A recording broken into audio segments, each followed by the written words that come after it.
My name is Yael Welcome Smaja. to I'm delighted to welcome you all. I would like to remind you that this is not your grandma's webinar. We want you to participate. So our three speakers will be opening the discussion with their remarks, but we expect you to participate.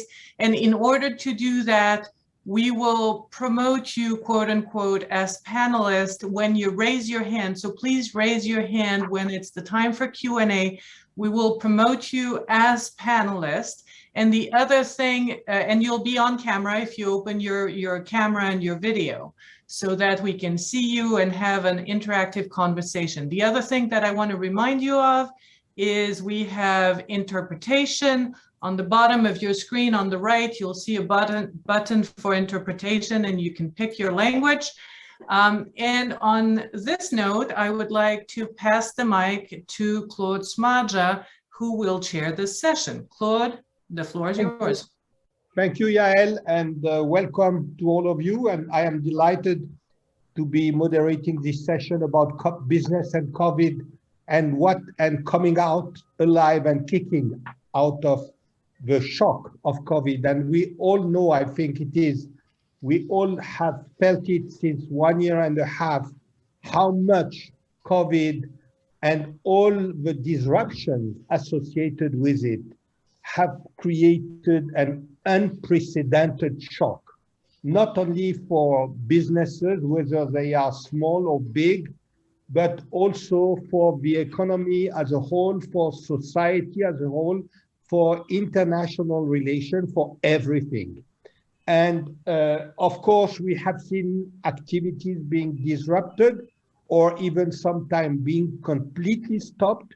We have seen havoc created in supply chains. We have seen the way people consume being modified, and we still don't know if the changes will be long-standing changes or things will get back to some kind of business and consumption as usual. We have seen an acceleration in the changes of business model, the pressure to change and create new business model. So in a way, the COVID has been not only an existential threat, but it has been maybe the most severe test to the survivability, the sustainability of company. And of course, for these companies, for millions of them, this has been a kind of near-death experience. But at the same time, for many of these companies, COVID has meant new business opportunities. It has meant a kind of reinvention process. And so the idea of this discussion, this workshop today, is truly to hear from our three speakers coming from very different horizons, countries, different activities, how in a way you can create the silver lining out of something which could have been the death knell of many activities. So let me introduce our three speakers. We have Derek Jose, who is the co-founder of Flutura. Flutura and Derek is an Indian entrepreneur. Flutura has been a very, very successful startup companies. In a minute or so, Derek will tell us what Flutura is about, but also he will tell us how COVID has been a tremendous impulse for reinvention of activities, for reinventing even the company and reinventing the relationship between the management and the staff inside the company. Then also we have with us Jesus Eduardo Lopez Mercado, who is the CEO of El Puma Golf S.A. de Seve in Mexico. And Jesus has had, in a way, a kind of different experience with respect to absorbing the shock, if you want, of COVID. And we know how much countries like India and Mexico have been hit severely by COVID. And Jesus will tell us how he has been absorbing the shock of COVID and how, in a way, he has been able to some extent to leverage COVID to the benefit of his company. And then we have Joaquin Saladana Otero, who is the Director of Strategy and Marketing for Latin America for Huawei Technologies in Mexico. And of course, we know the involvement and in some areas, the leadership, the technology leadership role of Huawei in many different high-tech domains, in telecom, in the cloud services, etc. And I think here what would be interesting would be from Joaquin to tell us how does he see the way the COVID pandemic and the shock it created has been a kind of forced acceleration for the digitalization of activities, what it means in terms of creating or accelerating some major technological trends. So this is, if you want, the landscape for our discussion. And let me first turn to Derek Jose. And maybe you can tell us very quickly, Derek, what your company is doing, how it got impacted by COVID, what it meant for your company in terms of absorbing the shock and then trying to get out of this shock to, in a way, make sure that the company not only will survive, but will be coming out alive and kicking from this very traumatic, I would say, experience. Derek, please tell us. I have a short presentation. Can I present or just? Of course, of course. Yeah, sure, go ahead. Sure. So, Buenos Dias, everyone. My name is Derek, co-founder of Flutura. So I'll just share with you a couple of insights we got on our experience in dealing with COVID. Are you able to see my screen? Yes. Sure. So essentially what Flutura does is Flutura is an industrial AI company, which is impacting equipment and process outcomes in the energy and engineering sector.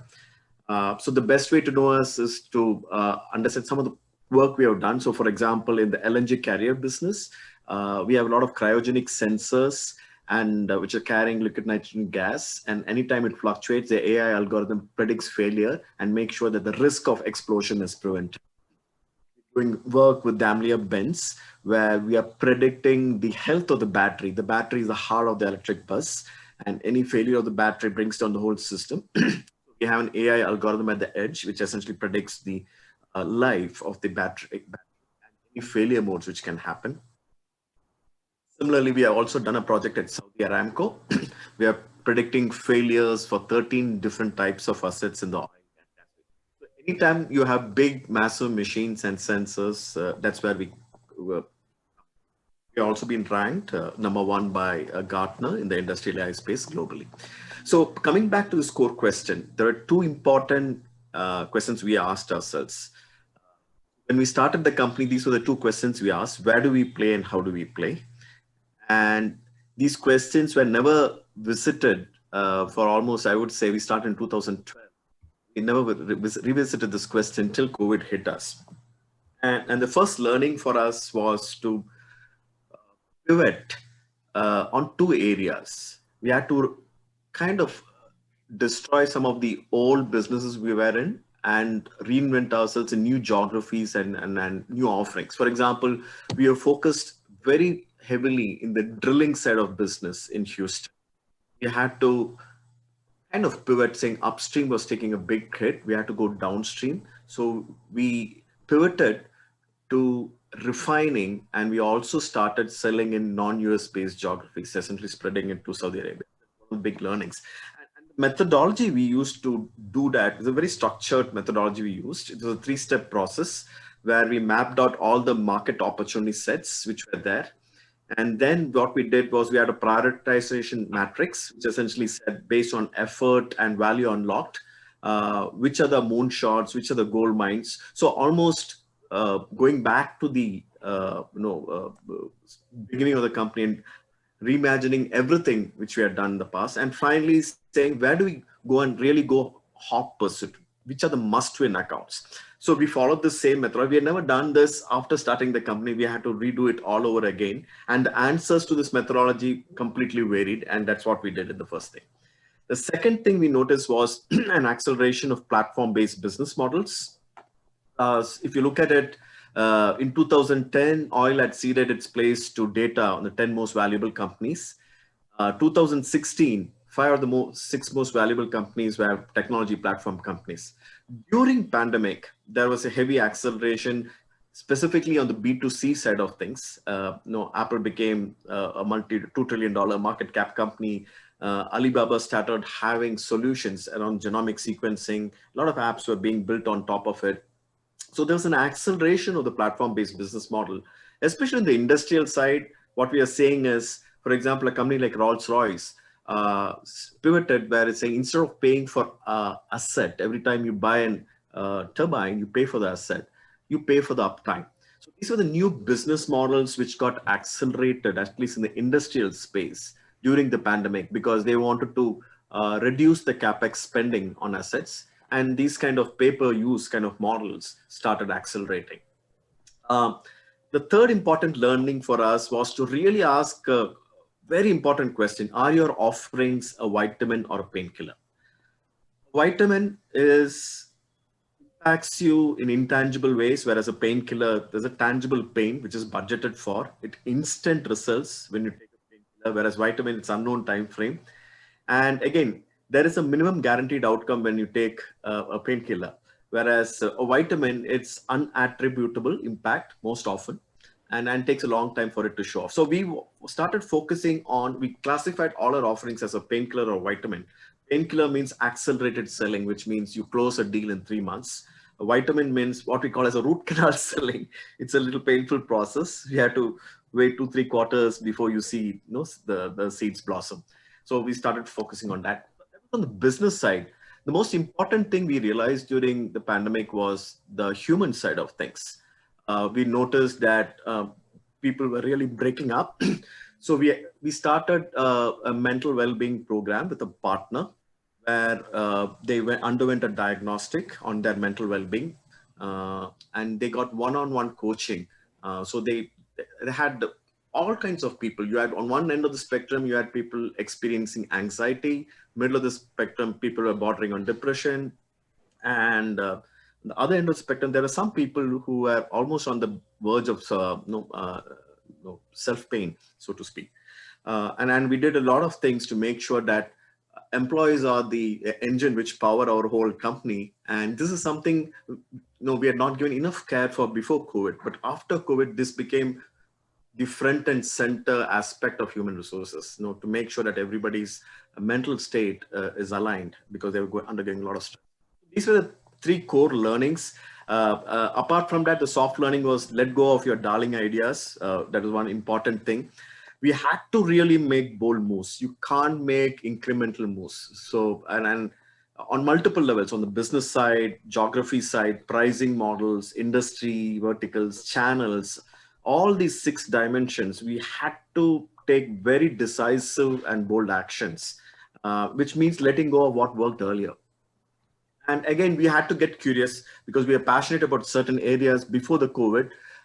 We thought we had to shift our gears, and we had to start getting curious again to see how are the budgets getting realigned, what are the messages which are working. So we had to shift from passion to curiosity and completely start doubting all our convictions. Something which we were convinced before pandemic will not work after that. So we had to reimagine a lot of post-COVID habits, so to speak. In the industrial sector, for example, remote monitoring of equipment started accelerating. Instead of having people go to a rig, no, you can digitally do it. And essentially questioning all the assumptions you had. there are conscious and unconscious assumptions which always exist. Surfacing them and re-questioning them really helped. And also to experiment a lot, because we had done a lot of experimentation when we started the company, and the experimentation velocity had decreased because we got a little confident. But I think after COVID, we had to accelerate the number of experiments we did and have controlled failure of, so that we know what works and what doesn't work. So embracing new experience and new worlds was important. So in a nutshell, it was being born again, I would say, almost like a rebirth of the company. And we look at it as Flutura 2.0. I'm being very conscious of time, and I'll leave you with this thought. The fire inside was really important for it to eclipse the fire outside. Thank you. I need to take a picture of this quote because I think it is quite relevant. If you allow me, thank you. Derek, thank you so much for this short presentation, and I think you highlighted very vividly how, in a way, COVID became really the source not only of reinvention, but also of expansion and a source of reaching a new level, a higher level in terms of the evolution of a company. At this stage, if somebody wants to raise one question with Derek before we move to Jesus, please let me know so that we can maybe follow up on 1 point or 2 points with Derek, but otherwise we will do it, of course, later after we have had our three speakers explaining their own experience. Okay, so let us now turn to Jesus. And Jesus, you have been listening to Derek, and first of all, can you give me a kind of quick reaction or a quick follow-up on what you think, what you heard about Derek, and what some of the elements that he mentioned apply or could apply to the Mexican startup ecosystem? Of course. Thank you, Claude. I'm very excited to be here with all the audience and having the chance to share my experience. First of all, Derek, the word that can describe exactly what I felt is empathy, because everything you mentioned is what we have experienced in our dimension of company, our dimension of knowledge. And mental health was one of the biggest part we have to work with during these COVID moments, which still we have the uncertainty of not knowing what's going to happen next. So basically, empathy is my word for the reaction of the Derek presentation. And I think everything he mentioned applies perfectly to the Mexican environment. No matter how small, medium or big company is, all applies perfectly and match. Hello? Yes. Okay. That will be my reaction on that. And if you allow me, I can talk a little about my company. Yes, I would like you now to share with us your own company's experience. Thank you.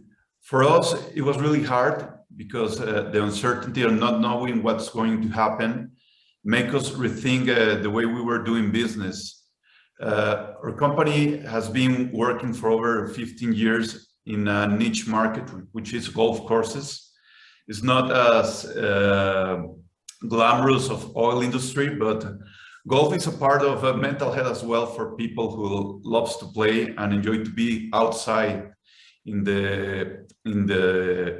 well, having a landscape around to share a moment with the friends or family. So anyway, what we have discovered in this moment, the golf courses and the government decided to shut them down for more than 4 months, which was a new understanding of how to do the traditional business we were working with, which was having the the visits directly to our customers, taking flights, traveling with them, and do the personal visit. That make us change into a virtual reality, because there was a pandemic situation where forced us to understand that no longer we can do the traditional business. It also make us create new opportunities, because the flux of operations went down to 90%, which make us reduce cost and do everything to survive. And to rethink about their business model at all. So the big learning we have understand was that we cannot longer do our business strategy plans for long term. We have to do a short term strategy planning and be more aware on what to do at the moment and react efficiently.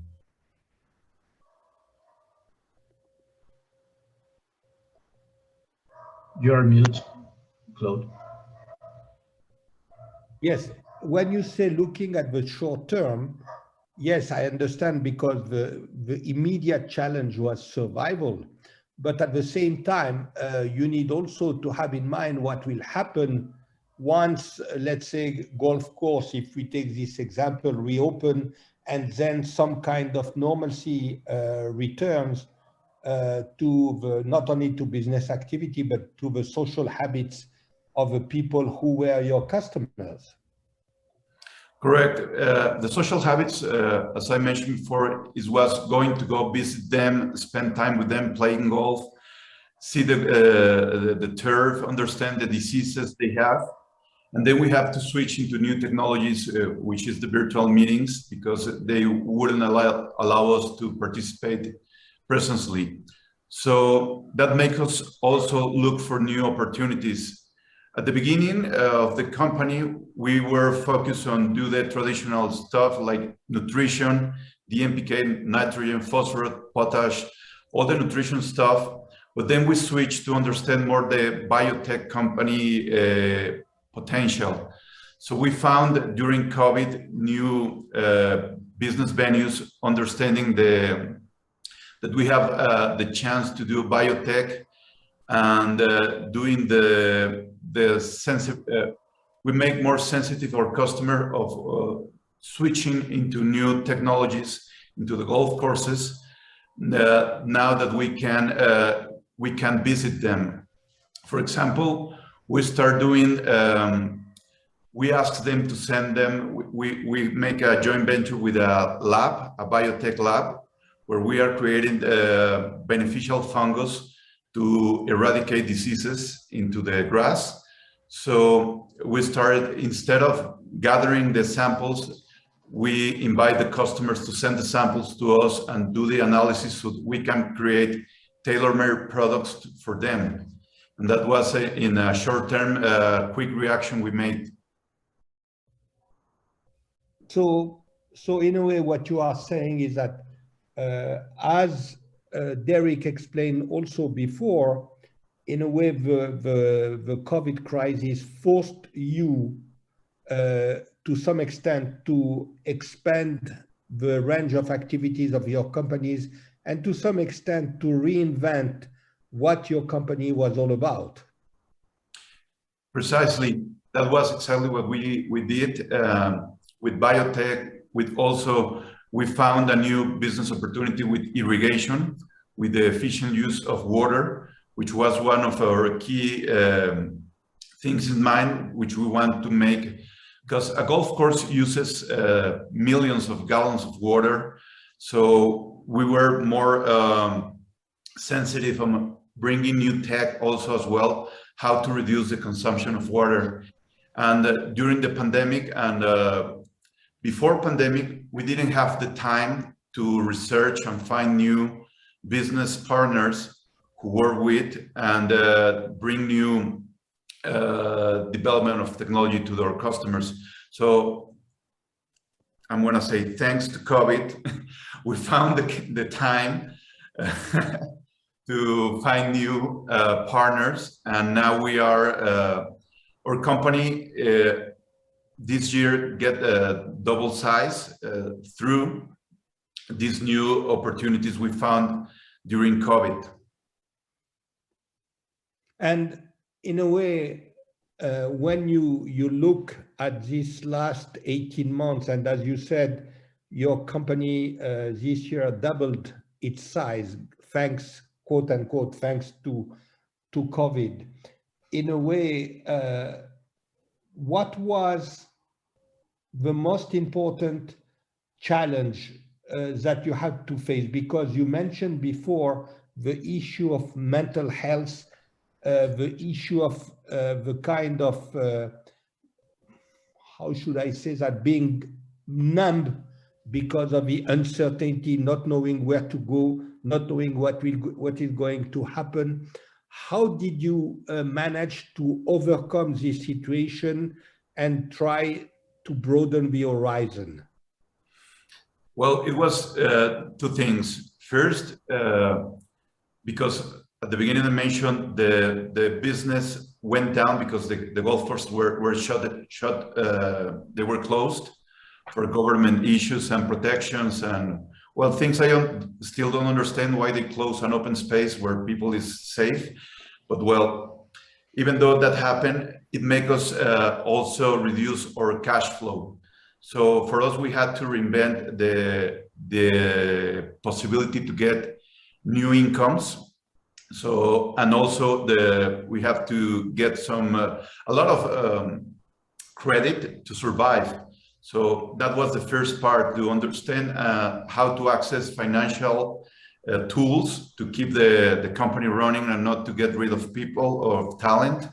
And the second and most important, the mental health. What we did in that part, we started as easy as it sounds, meditation.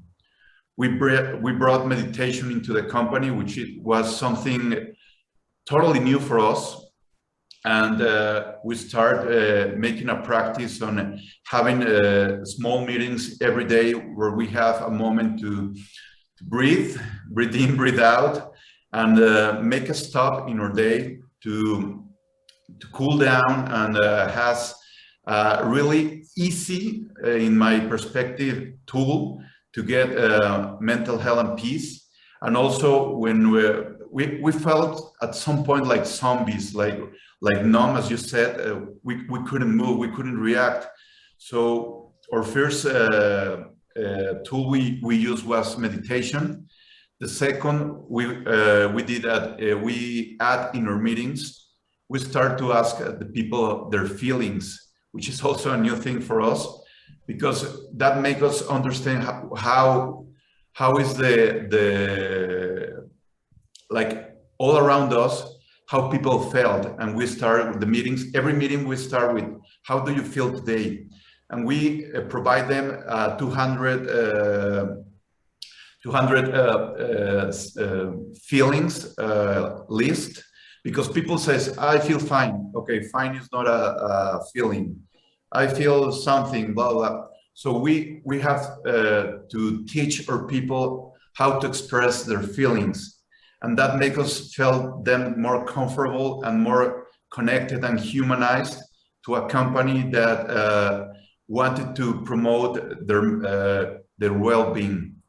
And as well as I believe we want to discuss this later, the home office issue has added an extra value to our talent, to our people, because they have more quality in their life. They have more time to share with their families and to have more time with themselves.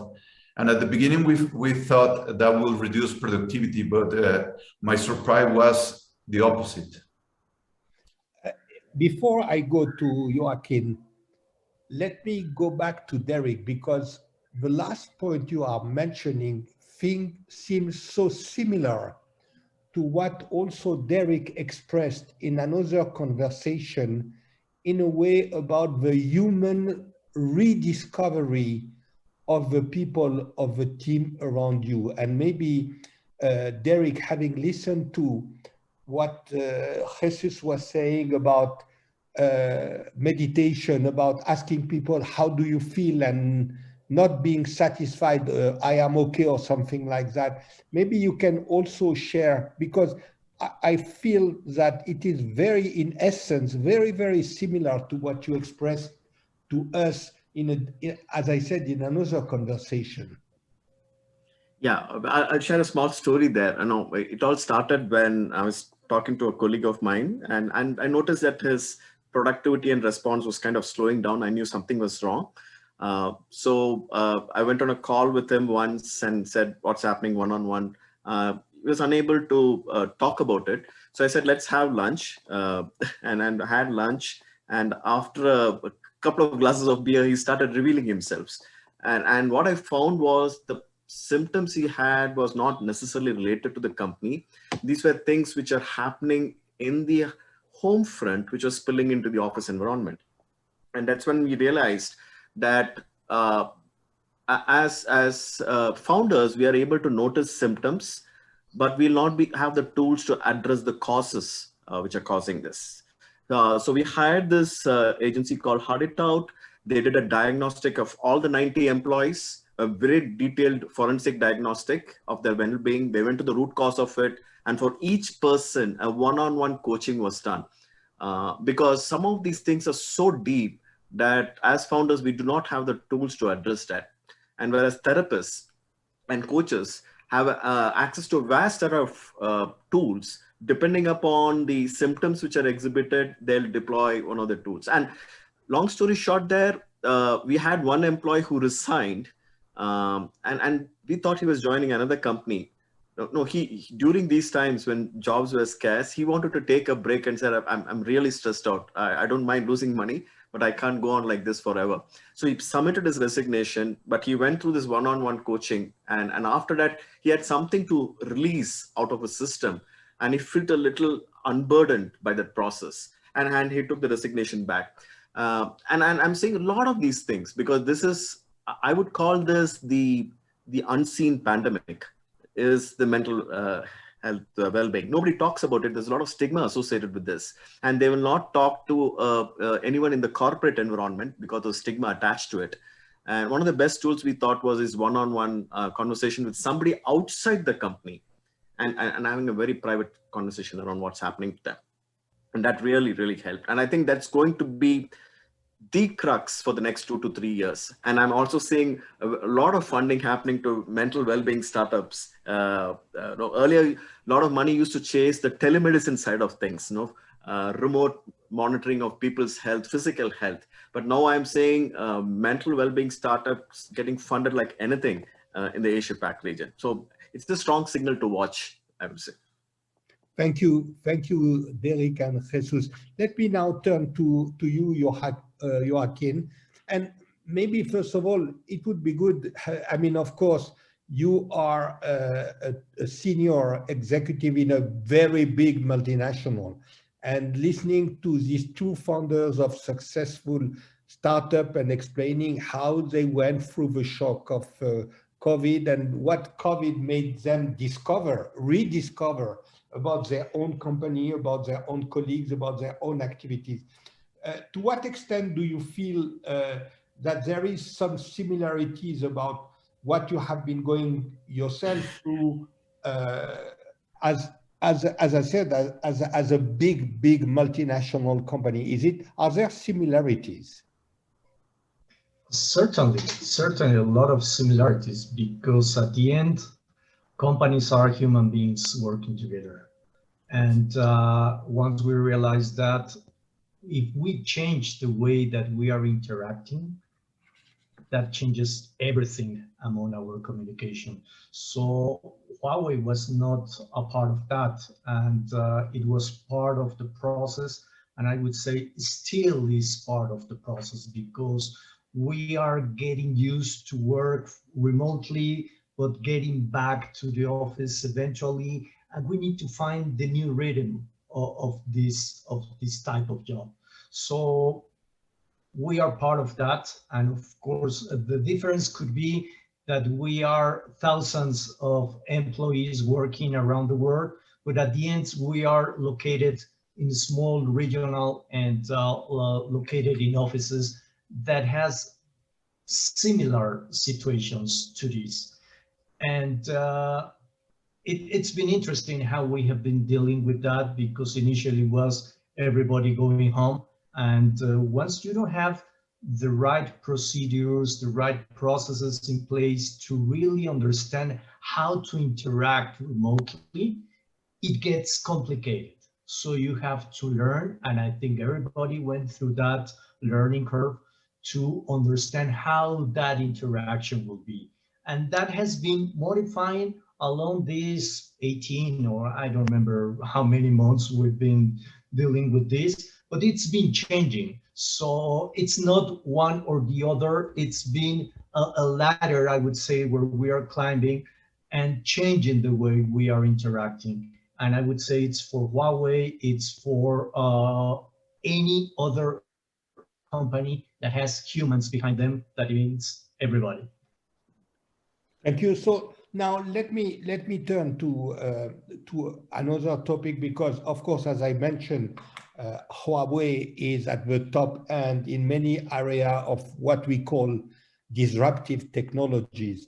So from your perspective, what are the kind of trends that COVID has accelerated, or what are the new trends which has been created in terms of new technological expectation, in terms of leveraging existing technologies?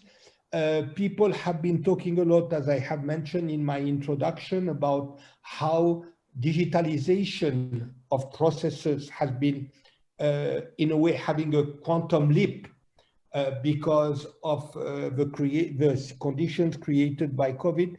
What is your own analysis of all this? What is short term, and what will be long-lasting trends that will reshape the way we work, or the way we transact, or the way companies operate?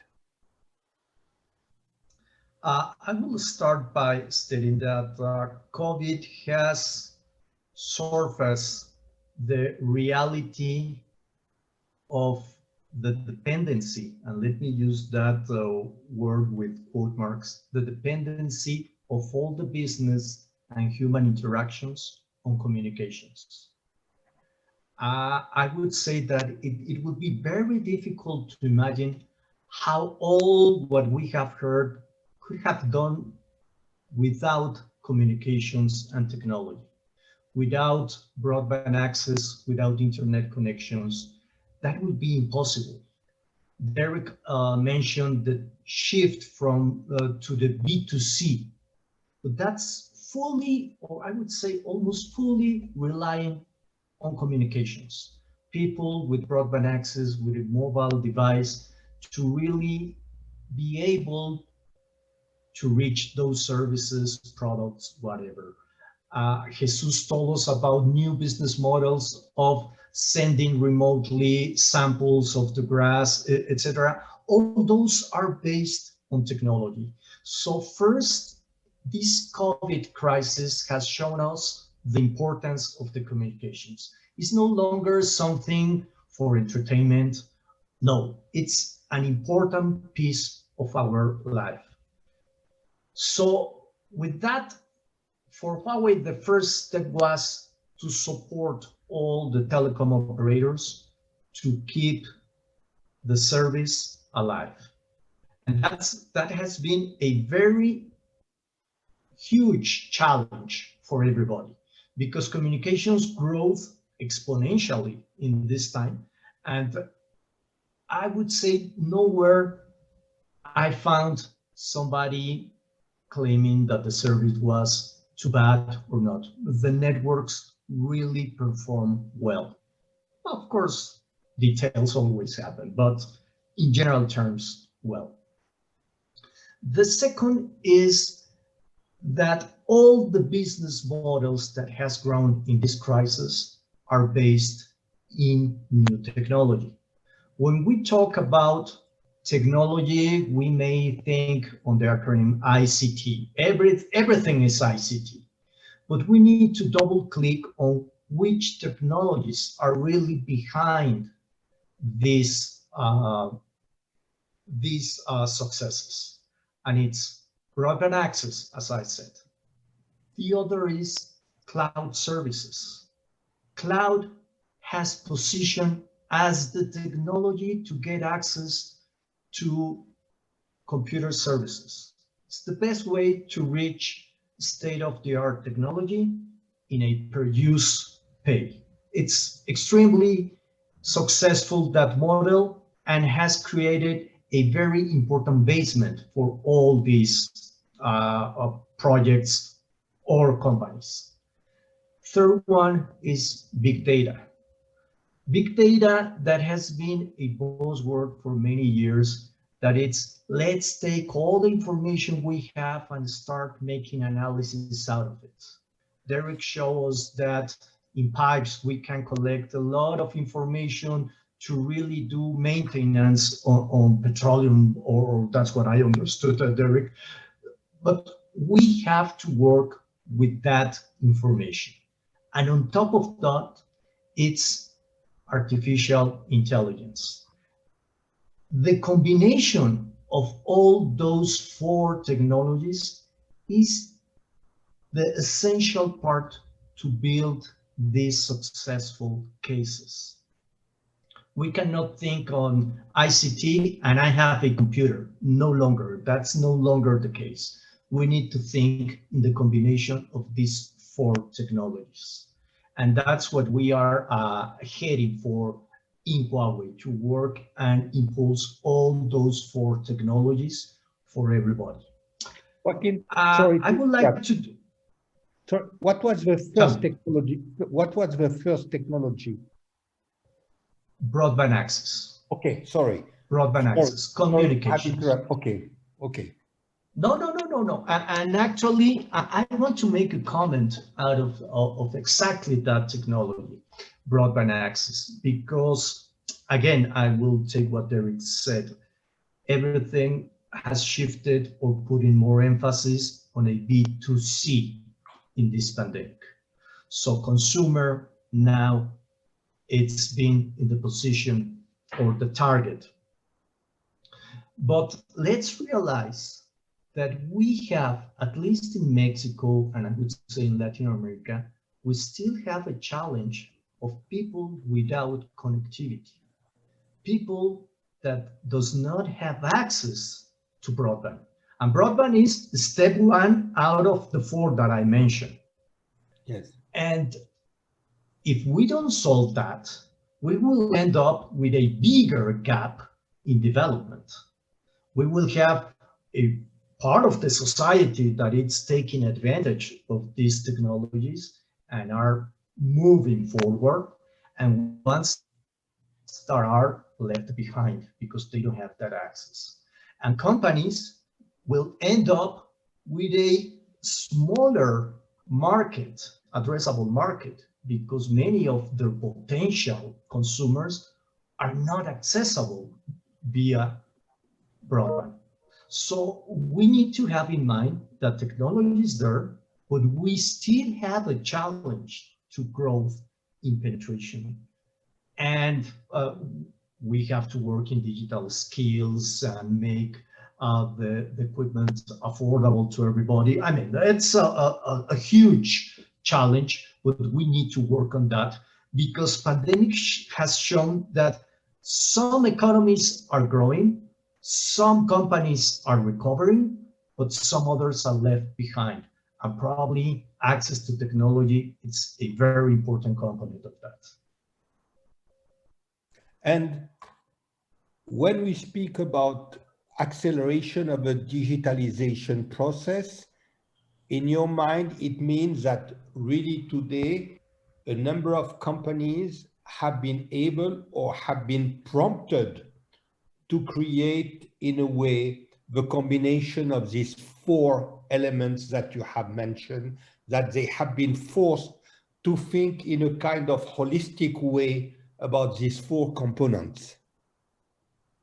Yes, it's how to use these four components. Because if we see on the other hand, the startup ecosystem has raised a lot of money within these last few months, at least in Mexico. And those are companies that are technology based. What I mean by technology based is using these 4 technologies in a disruptive way in certain value chain, in certain processes. So the thing here is, how are we leveraging these technologies to improve business processes? And that's the challenge, where the startup ecosystem has been very successful in the last few months, but it's still a long way. And that has been the challenge for large companies as well, because as I said, there were no processes in place to work remotely. And technology was the foundation to start making it possible to work remotely. And that's just one case. And there are many other companies that require to be presential to their customers. That's another challenge where probably technology cannot be used. But for those that can be work remotely or with a technology base with telepresence, it's essential to have these 4 technologies working together and apply to a certain business process, and how to improve those business processes. So in a way, just to try to dig deeper into that, because the combination of these 4 elements was always the essential factor for successfully going through the digitalization process, through increasing productivity and so on and so forth. And so would you say that with respect to how to use these 4 elements together, the conditions created by COVID were a kind of wake-up call, were a kind of necessity being the mother of all invention? Yes, certainly. I think people realize on the urgency of moving fast on digital transformation. Digital transformation, I think it's been a buzzword for the last probably 5 years in the world. And everybody said, oh, we are transforming, we are doing, yes, but nobody, well, seldom companies have really worked before this crisis around digital transformation. But this COVID crisis has made it very urgent for everybody to move and jump into the digital transformation way. And digital transformation, it's not to change all the company, to change all the processes. It requires a lot of analysis within each company of which are the processes that can be improved with the technology, work around them, and provide a better services. And start by steps, not making a one big step for all the company, but changing in small steps across all the journey that requires identifying which is the business process that could be of benefit on technology, how to improve it, how to measure it, and then take another one and start progressing on that. And that's a very fast journey. And many companies are working on that. And that's what we have been doing for the last 18 months, working with all our enterprise customers, supporting their digital transformation. Thank you. Derek or Jesus, any comments about the points made by Joaquin? Yes, about what the last part of Joaquin mentioned, technology has not to be applied at the same size which every company. For example, for us, we understand with simple tools as Google tools, you got calendar, Hangouts, Meet, Sheets, Drive, etc. It's really cheap and easy access and easy to understand for most of pymes, which is a small medium-sized companies, for example. So technology has to be understood exactly with the analysis profound on which applies to every sector. But now what I can recollect of that is the easy access to get it. Just to add, just to add to that point, I think one of the key elements has been that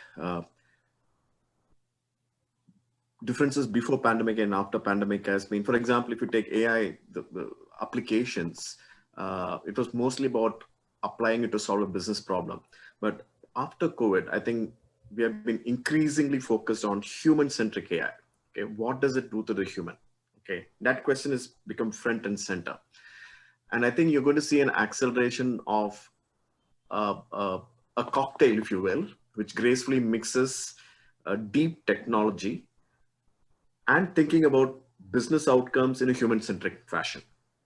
Okay, and that cocktail has to be, and the human-centric element was, I would say, missing to a great extent before COVID. But I think that the spotlight has been put front and center on what happens to the human who's consuming your technology, what happens to the human who's producing that technology, and all of this thing had to be gracefully blended together in order to make an impact. Yeah. Would you agree with that, Joaquin?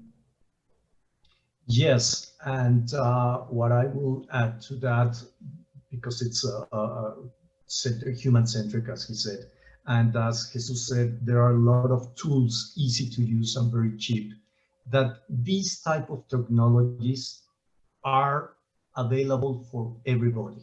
I have a very simple example of what happened in these few months. A small grocery store that is 5 blocks away from my home here. When everybody was locked down, he lost all the customers. And he started by collecting phone numbers and then taking orders by WhatsApp and then delivering home and charging.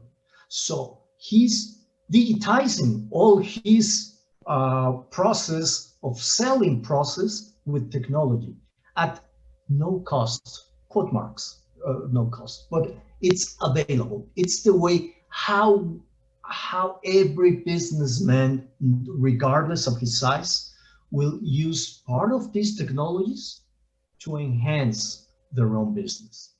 So he cannot compete against any large retailer with a web page and orders and you know all those large warehouses. No, his business was, let's use WhatsApp. I will fulfill the orders and I will do home delivery using technology. He's doing kind of digital transformation within his own business, a very small grocery store. And you can extrapolate that to any business area, any size, any vertical. It's just a matter of understanding your value chain, your business, and then how to use the technology. I think this is a very, very important point. Exactly. That is a very important point. Because in a way, you can today, leverage technology even with the most common tools like a cell phone, which is, this is maybe the biggest revolution of the last 10 years. Exactly. Let me now turn to one question which is extremely perplexing. And I think it is interesting to ask it to the three of you, because in a way you represent different size in terms of activities, in terms of companies, etc. There have been, I don't know, I receive every day at least 3 emails from consulting companies and things like that, making a lot of things about the future of work, you know. There have been a lot of speculation about companies saying, I don't need this working space so large anymore. I am getting rid of half of my commercial space because I will have people working from home. At the same time, we know that, for instance, American banks or a number of companies, and I am, for instance, myself, the non-executive vice chairman of a high-tech company, and our first priority is to bring everybody back to the offices, whether in the US, in Switzerland, in India, or everywhere. And so there have been a lot of speculations about this future of work, and whether it would mean that more and more it will be remote working, what will be the part of remote working, what will be the dimension that we have discovered about the human aspect, what we have been talking about, the unseen pandemic, and the discovery of a human dimension. To what extent do you think that, for instance, this present situation of a lot of people doing teleworking will continue once we get back to a more normal situation, once, let's say, 80% of the population is vaccinated? Because we see a lot of companies being very impatient to bring their staff back to the office. We see other companies saying, okay, you want to work 2 days or three days from home? Okay, no problem, you can do that. So how do you look at it? And I mean, again, what is interesting is that we have two startups companies with a small staff, and you are a big multinational with a huge staff. So who wants to start on that?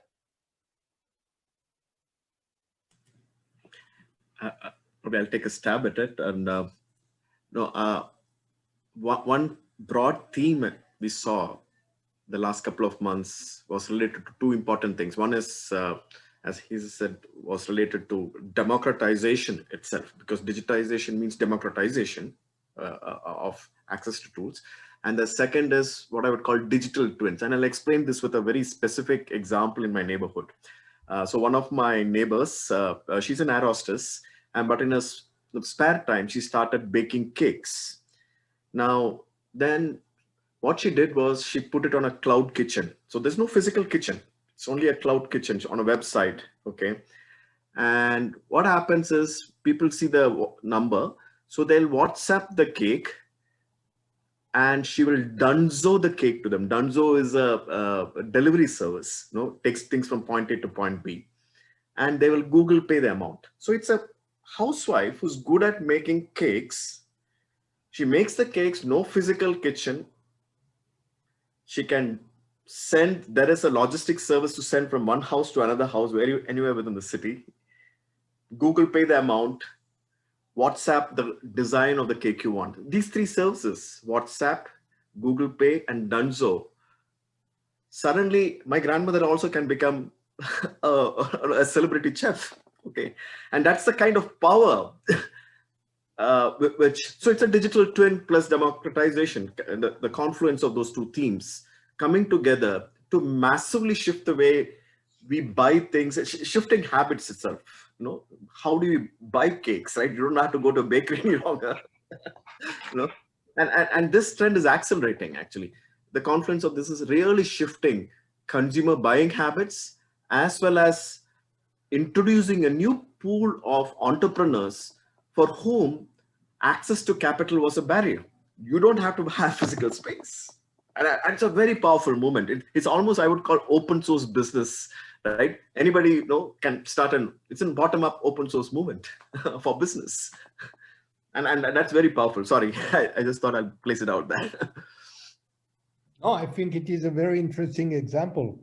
But for instance, Derek, do you ask your staff, once the situation gets a little bit normal, or already maybe it is considered as having become more normal, do you want all your staff to be in the office? So we are contemplating a hybrid model. So if you look at the kinds of tasks they do, there are people who do repetitive tasks and which does not involve interaction. If you're doing a repetitive task which does not involve interaction, please do it from home, as long as the outcome is done. But if you're doing a creative task, you're brainstorming a new feature, And it's not, and for us, we are very whiteboarding oriented. I still don't like the digital tools for whiteboarding. Okay. You have to get together, look at people's faces, and process the emotional signals in a much more granular fashion before you advance an idea. So those kind of activities, so once or twice a day, you could come do the whiteboarding for 2-3 hours, go back home. So it's going to be a hybrid model. Not all people, only the guys who are doing just-in-time creative acts come to the office, huddle, and go back home. Jesus? Yes, we are keeping the hybrid model. Essential activities that cannot be put it into technology are going to remain in the office. But things like accounting, sort of stuff like Derek mentioned that does not necessarily need interaction. We offer that's what we did. We offered the chance that they choose if they want to remain in the office or go home.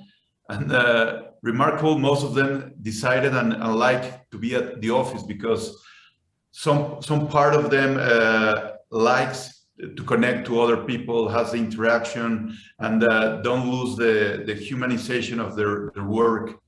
It has some, maybe it's a Mexican also thing that likes to have the chatting and the sensation of having someone else. And some others has expressed that they want to be outside their home to feel more connected. But the option is open, so the model is hybrid. People decide how to work. Thank you. Joaquin, how does a company like Huawei look at this issue? I would say it's complicated in two ways. And I would say the final answer will be a hybrid model, because that's where everybody's heading to and what will happen. But the culture of the company, it's very important to understand. Huawei, for example, is a very presential company. People has to be in the office to interact with everybody. That's the culture of the company. Other thing is, as Jesus said, it's the culture of the country. For example, in Mexico, we love to chat, walking in the aisle and say hello to one, but having a very small business conversation with another, and you go to grab a cup of coffee and it took you 20 minutes because you find 2-3 people in the aisle. So understanding that, I think there will be a cultural change in different organizations depending on their own culture. Regardless of the culture, the organization should make an analysis of what they are getting out of the remote work and what they are losing because of the remote work. Because probably those aisle conversations are very important for certain companies, but are not for others. And that's an analysis that has to be done company by company. I don't think there's one size fits all. Everybody has to make a small analysis of what they're gaining, what they're losing, and what's the best model for them. But I truly believe that the answer will be a hybrid model in different ways for everybody. But how do you maintain or cultivate a corporate culture in the conditions of a hybrid model where, because let's say you are working at the office on Monday and Tuesday and Wednesday, and you are out on Thursday and Friday working from home, and your colleague is working from home on Monday and Tuesday, and how do you, because I hear many senior executives being, and as I said, if I look at the company in which I am involved, which is a high-tech company with centers in the US, in many different cities in the US, in Switzerland, in India, in Bangalore, in France, in the UK, etc. This notion where the corporate culture is so strong and very important, how do you maintain it in this kind of conditions?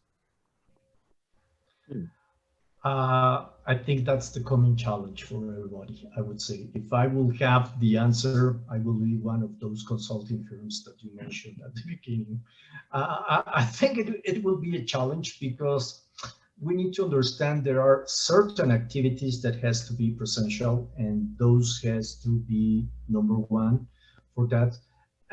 But there are others that probably will be with teams or the whole team of our business unit, but you need to find a way to keep that interaction with it. All the companies, different business units, different teams working together, because at the end, there's the value and there's the knowledge of the company in that interaction. You know, we're individuals, but at the end, this is a collective entity that we need to build. So I truly believe it's a huge challenge. Technology has helped us to go or survive during this period, and for some others to really grow and become stronger, certainly. But now, once we identify the end state, because I don't know what will be the end state after this pandemic. Sometimes I believe that we are close to the end state, but now, thanks to Delta, I understand that we are back to square one, basically, in this pandemic. So how the end picture will look like, I don't know, but there's an analysis that has to be done. We are humans, we can rely on technology, but technology cannot be everything. We need to find the right balance. That's what I would say. I had a point to make on this. So if you look at culture, it's a very important point you brought up, Claudia. Culture is a function of the behaviors, new behaviors, which are incentivized in the organization. If you look at it that way, we made a lot of mistakes because culture remained the same before pandemic and after post-pandemic. And one of the things a couple of hacks we did, I would say. The first thing we did was essentially have an ask me anything meeting where the executives signal to the employees to say, it's okay to ask anything. This used to happen, but we increased the frequency of these meetings. And we didn't keep it as a big, everybody comes on a Zoom call thing. We kept it in pockets, 8 to 10 people at a time. So kind of like a very intimate setting. And they're encouraged, prodded to ask anything they want. So that is one new behavior which got institutionalized. The second thing was, before pandemic, we never used to track the burnout score. Okay, right now we do track burnout score at an individual level. Okay, because there are tools available which can help us understand the activities which are loaded onto the individual, and what is he experiencing. So combination of tasks plus survey signals can tell you the cumulative burnout score at an individual level or at a departmental level. And making sure that there are some people who love to just work. Okay, there's some people who are like that. At least making sure, and that is a response to stress, because they had an adversity at home. Their response is to just work it out. They want to keep their mind off. So those things get caught, and there's a overall tracking mechanism to make sure that the burnout score is intervened by the HR people. And the third aspect of it is it's essentially asking the next level team, because many times the executives can't go and reach out to all of them, is to make sure that they get the coaching required to reach out to their people itself, because many of them are first-time leaders also in a young company like us. And they were very product-centric or customer-centric earlier. And then again, shifting that to make it a little more employee-centric, and they're not equipped to do that. Giving them the tools and handholding required is also a big element of completely shifting the behavior which drives the culture of an organization, and the motivations which drive that behavior. Thank you. Thank you very much. As Yael mentioned at the very beginning of our discussion, this has to be an interactive and I'm sure there are participants who want to raise questions, and I would beg that they don't be shy. And as we have mentioned, there is a simultaneous interpretation. So who want to ask question?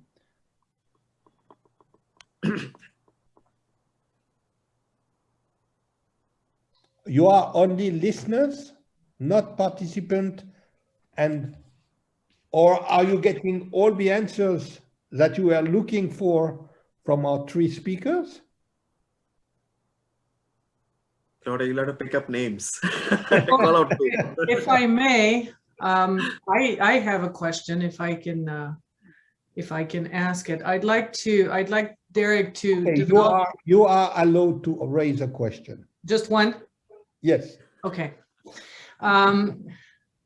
Derek, you mentioned the burnout score, and I think that's one of the characteristics of this pandemic, where the quote unquote wellness of employees, or at least their sanity, has really come into a lot more focus right now. And Jesus also mentioned it with meditation, which goes to the same idea. I wonder if, first of all, I wonder if MNCs and big companies are also seeing the same trend. Is it something that's here to stay?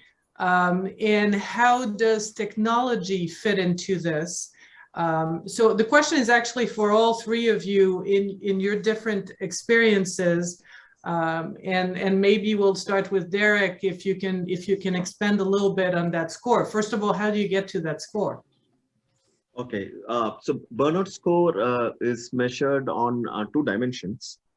One is the amount of work which is loaded onto an individual. So we have Jira, a tracking tool, where activities and the individuals and the dates on which they have to complete a task are tracked. So from Jira, we're able to figure out if somebody is overloaded at a work level.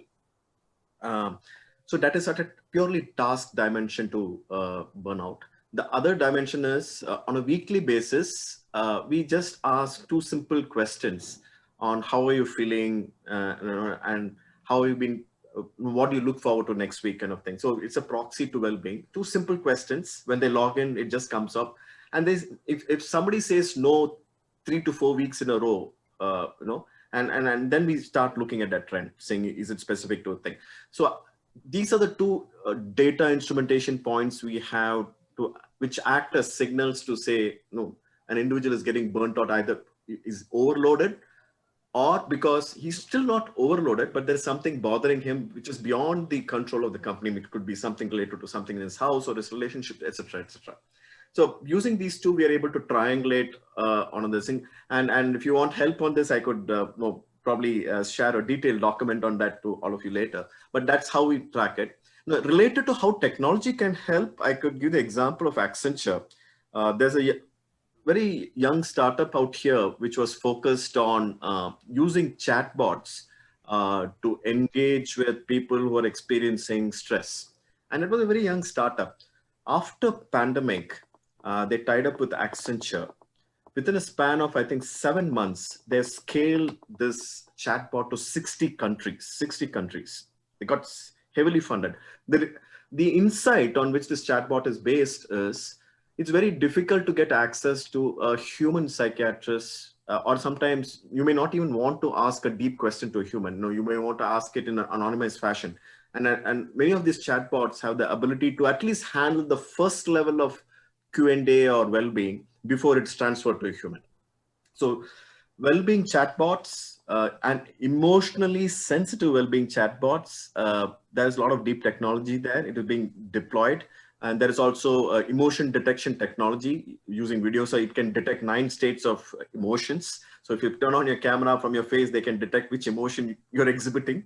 And that helps. So emotion detection technology plus chatbots have really come into the forefront of accelerating the amount of care a person can get at scale globally.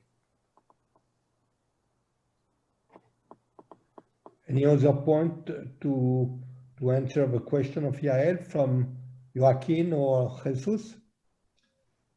What we have that I would like to put as a different twist, we have in Huawei many people working from China in each location. And many of those are working alone. Their families are back in China. So that's another type of stress on top of this. Being locked down and also alone only with a small group of peers, it's another kind of pressure. And the company is trying to put some, classes of dance or yoga or things like that, trying to create some distractors for that. And that's important to put in place. And especially, I would say, and I'm realizing that right now, for this community of people that it's traveling, working alone in a country that it's not home and their family back in China. So we have to work and we have the responsibility as companies to deal with that and to help everybody in their different phases and the different challenges that they are facing.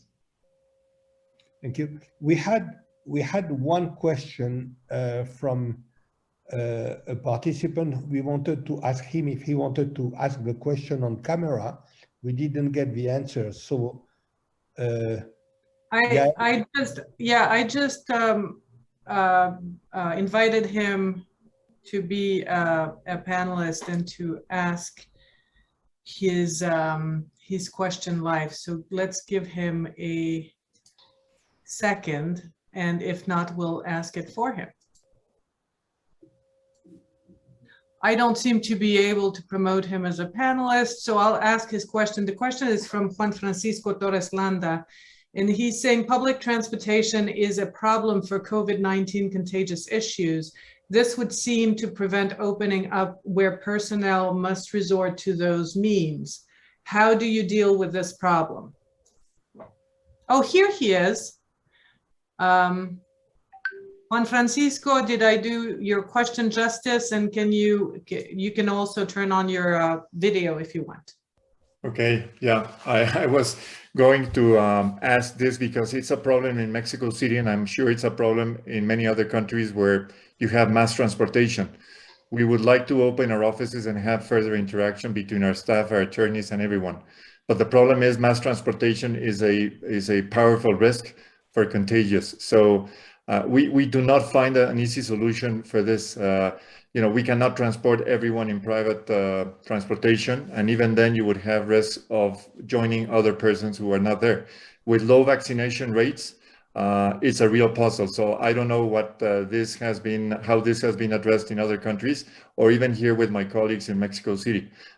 We find that to be a very, very complicated problem, and we don't find a solution.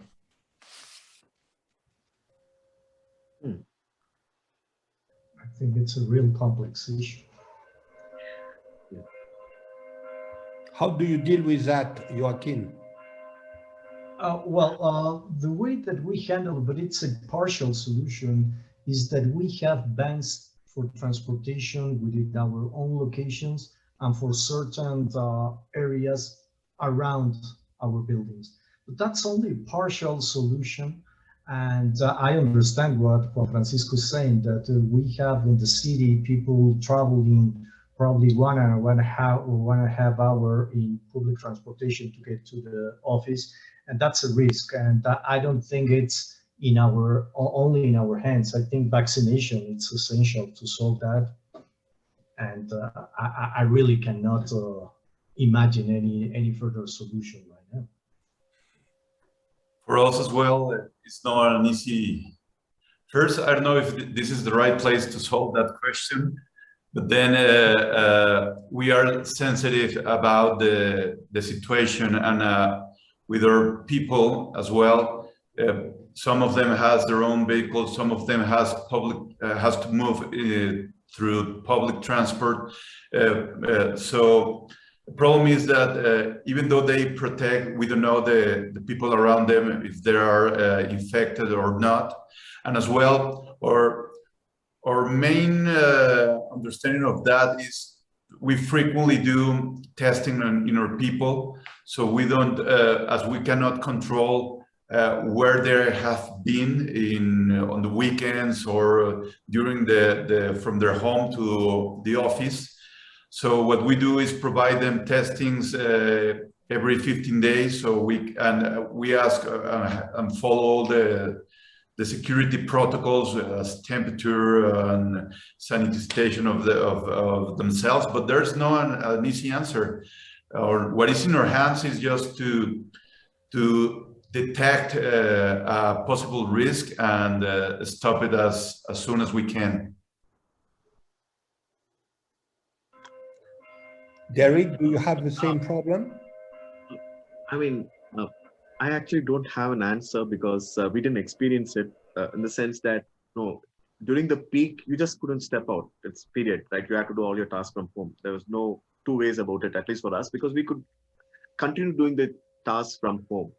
So we just took a call saying, just work from home. That's it. There was no need to move around. But I really don't have an answer. I'm sorry. It's a very tricky question. If I may, I wonder, because in Japan, we hear about big companies, at least, actually taking the role of the state and vaccinating their people. Is that something that has been thought of in Mexico or in India? And is it a possibility that you're thinking about? That is definitely, I mean, we took, in Bangalore, we took the initiative. I mean, corporates were allowed to, ensure that vaccination happened. So they were licensing agencies. So we took the responsibility of vaccinating everybody. So that part is an easy one to do. You could catalyze that process and accelerate that process, I would say, of vaccination and paying for it so that it happens faster. Yeah, definitely we did that. Thank you. I think we are coming to a time when we need to close this discussion. And again, we have seen how rich it has been in terms of the different experience, the different lessons drawn from experience, and the different ways the crisis has been leveraged to not only to make sure that the company will survive, but in a way to ensure that it will, in a way, emerge from it alive and kicking. Let me take a few points. First of all, we have heard from our speakers that this has been a tremendous boost, and this has come out of necessity, and you get back to this very basic reality that necessity is the mother of invention. We have seen that, for instance, for at least the companies of Jesus and Derek, this has meant, at least for Derek, new geographies, but also for both companies, new business models, new businesses, and also the ability to leverage in a different way, in a more optimum way, in a more extensive way, technologies.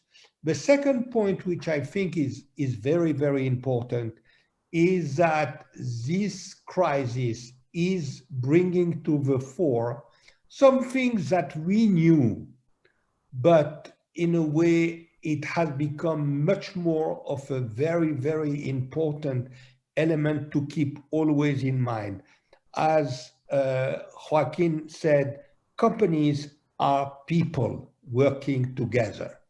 And the dimension, the human dimension, not only inside the company, but as you said later, Derek, of a human-centric, you mentioned human-centric AI, but you can extend it beyond AI.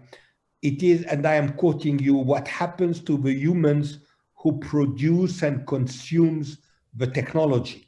I think, theoretically speaking, we are all supposed to have that in mind, but in the kind of frenzy of daily business pressures, we have had a tendency to forget that element, and this crisis has brought it to the fore, the notion of in a way, mental health, the notion of sound relationship, rich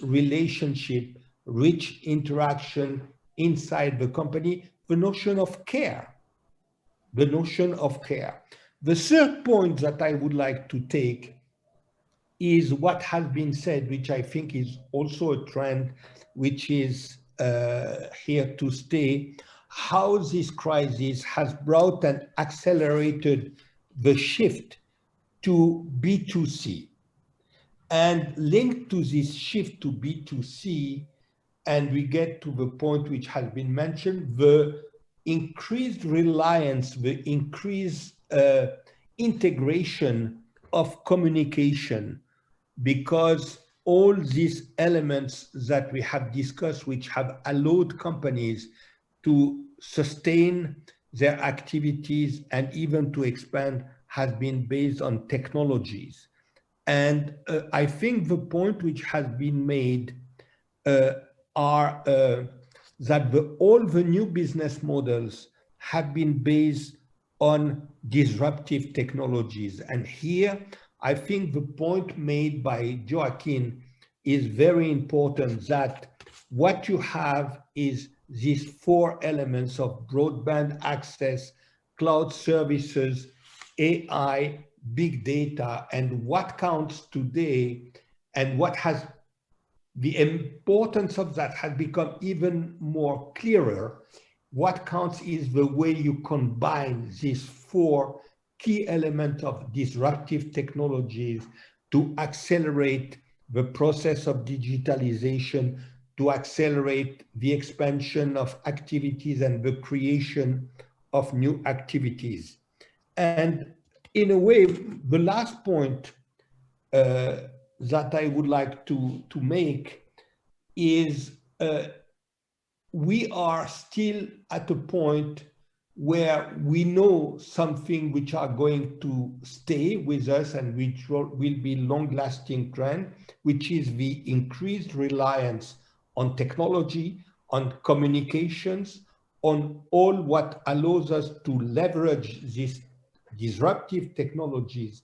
But at the same time, we are facing a number of questions and a number of challenges on how we are going to adjust, adapt, and live with the kind of new working conditions that the crisis has created, and to which many people in the companies, in whatever the size, have become used to, and to which management, the top management, will have to not only to adjust, but to see how to create the balance so that the hybrid model between the in-person and the virtual can create the greatest efficiency and productivity. And for instance, it is very interesting to see how, for instance, at this moment, the big American banks are pondering these issues and coming up with different responses. So I would like to close by thanking the three of you, Derek, Jesus, Joaquin, for your tremendous input to our discussion. I would like to thank our panelists, and I wish you not only a very good end of the day or beginning of the day, depending on where you are, but also looking forward to the next opportunity for sharing ideas and experience. Thank you to all of you. Thanks. Bye-bye. Thank you, Claude. Thank you. Bye. Thank you. We'll Bye-bye. see you all in Thank you very about much. a month for the next online workshop. Thank you.